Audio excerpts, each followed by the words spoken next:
Well, that referendum, which I got to tell you is a very poorly drafted referendum, it has all kinds of vague references to full-service hospitals. It uses the term elector, not electors who vote. Big difference in the state of Ohio ordinances.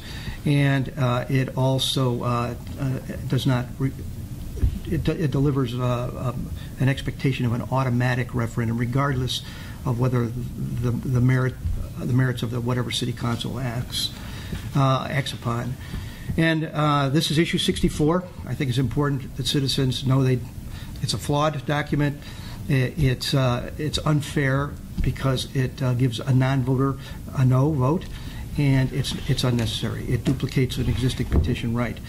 But should it pass, and should council take action by ordinance, then within, I think, was it 40 days or 60 days, 90 days, an automatic referendum has to occur, and it has to have a majority of the electors of Lakewood.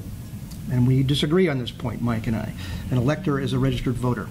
An elector who votes is a voter. Ohio law makes that clear. This particular ordinance says elector, not electors who vote. So this referendum gives the people of Lakewood the right to vote? The automatic expense of a special election to vote on whatever city council has acted on, whatever that is. That might change in full or in part, which is another key element. We want to go from 100 beds down to 70 beds or 50 beds. We're going to vote on that. If we're going to go from 100 beds to 0 beds, we're going to vote on that. If we're going to talk about a full-service hospital and its services, and there's going to be a change of that service model, we're going to vote on that, apparently. Automatically. Things first, issue 64. The mayor is entirely wrong about the language within 64. First, his law director, his appointed law director, misled the writing of the ballot language passed by City Council. It was so misleading as to the intent of the Charter Amendment that the Board of Elections immediately threw out and had to rewrite the ballot language. The mayor talks about electors and stuff like that. The language is clear. It is the electors voting at the general election. We have the top legal opinion from Don McTighe, a top election laws attorney, said there's no problem with this language in this, and the mayor continues without any legal opinion, properly analyzing the law,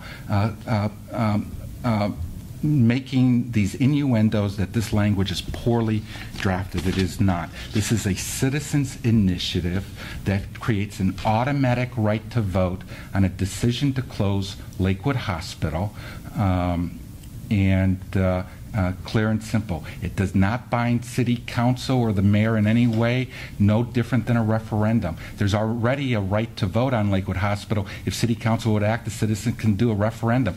That process creates uncertainty and delay. That actually binds the council's hands more than the initiative. It actually frees council hands a little bit, this charter amendment, because we know automatically it goes to a vote of the citizens.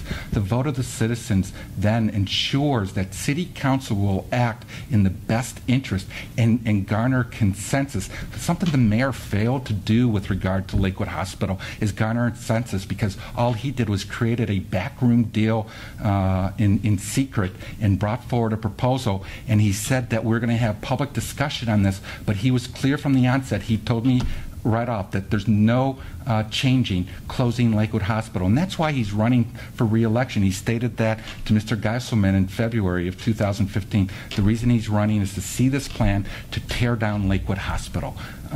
It's not about anything else.